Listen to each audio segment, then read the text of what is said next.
Well, the city has been struggling financially for years. We are the poorest city in Santa Barbara County and San Luis Obispo County. So the struggling, we knew we were struggling, but that was just the tip of the iceberg. There was this huge, when I'm being polite, I would say financial irregularities, financial improprieties, but literally much of what was going on was illegal. My bet is that when it started, it was you're covering up a small hole. And then hole gets bigger and you do more, and the hole keeps growing. So then it's sort of like by not dealing with it, by covering up, suddenly it's discovered, and then you run the risk of everything falling apart like a house of cards, because it's just too big an issue then.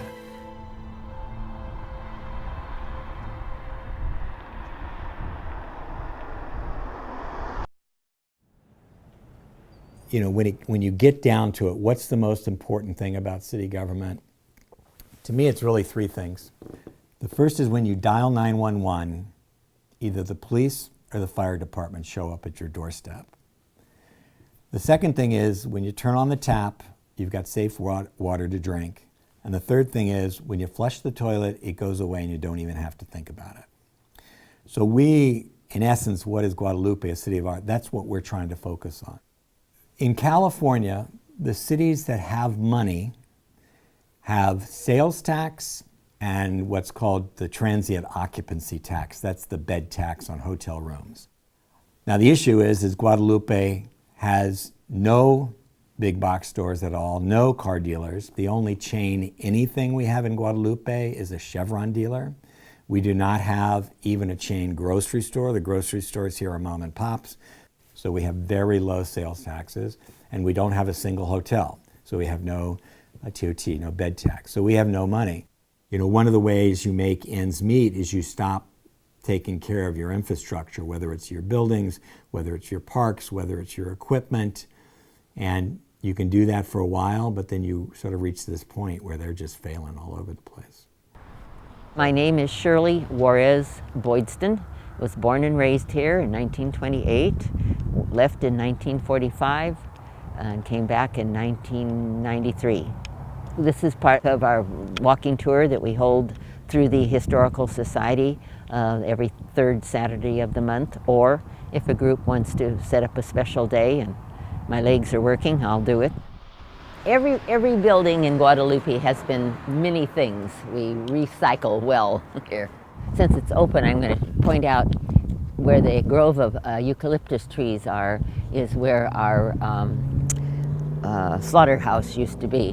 My dad was a butcher, and as a stupid child, I begged to see what was going on there. Oh, Lord. So he and Mom said, okay, take her down. So the first squeal, I was out of there and running home. But yeah, that's when they were able to do their own slaughter. They used to make their own wieners, and every kid that came into the market was handed a wiener.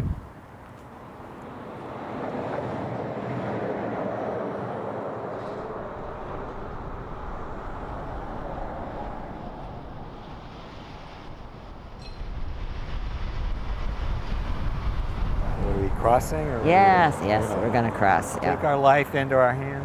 Yeah, I don't have my special bag with me. I'm going to let you guys cross and we'll cross after. Okay, well, you be careful. Okay, just got it.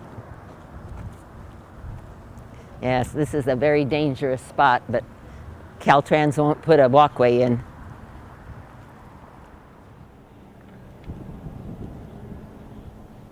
So why don't I give you a little tour of City Hall. This is my office, the city administrator's office. As you can see, we're in a school building. This used to be a school room. Here's the blackboard. We actually have 2 council members who are old enough that they went to school in this building. Basically, the city got the building in the mid-70s. The school district had to abandon the building because the building is not earthquake safe. So it's not safe for the kids, but it is safe for the bureaucrats. Go figure.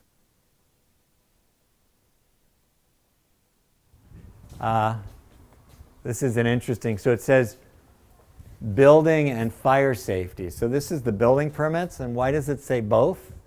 Because actually our permit technician, she's both the permit technician and she's also a firefighter. So that's one of the ways we make ends meet.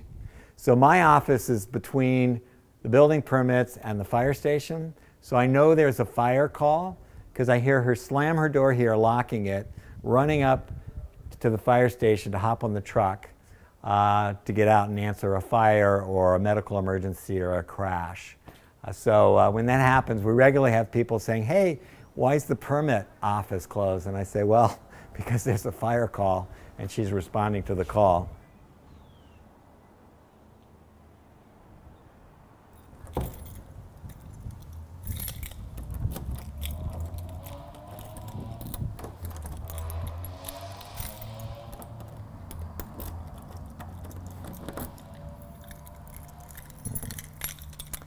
Come on, there we go. And so that's about it?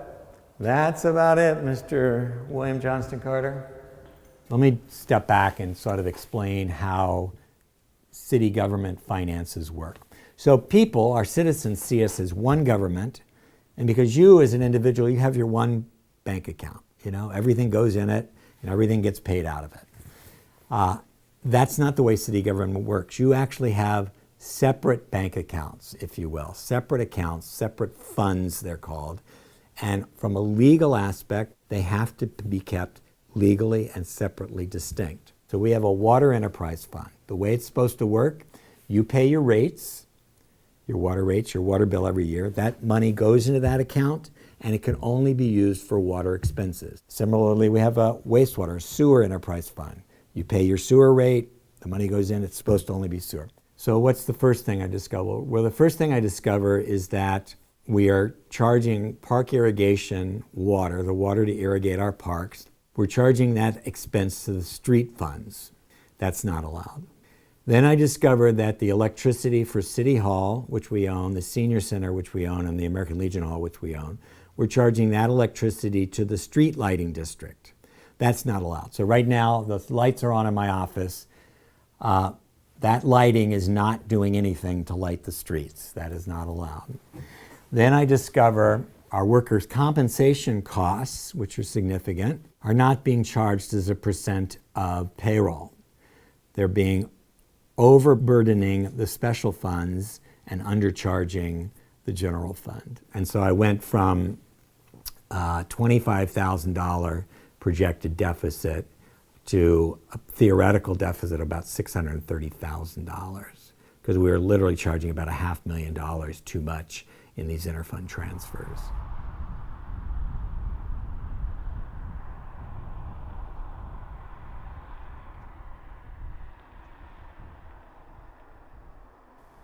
So realistically, the only option if the measures don't pass is going to be what's called disincorporate.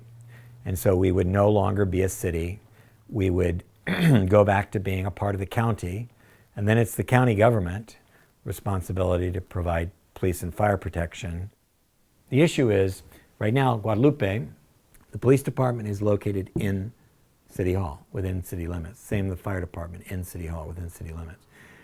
The nearest sheriff's department substation is in Orchid, about 15 miles away. The nearest county fire station is in Orchid, about 15 miles away. In California, everywhere, we call our fire departments. They're really no longer fire departments. Basically, they're fire or rescue, they're emergency response.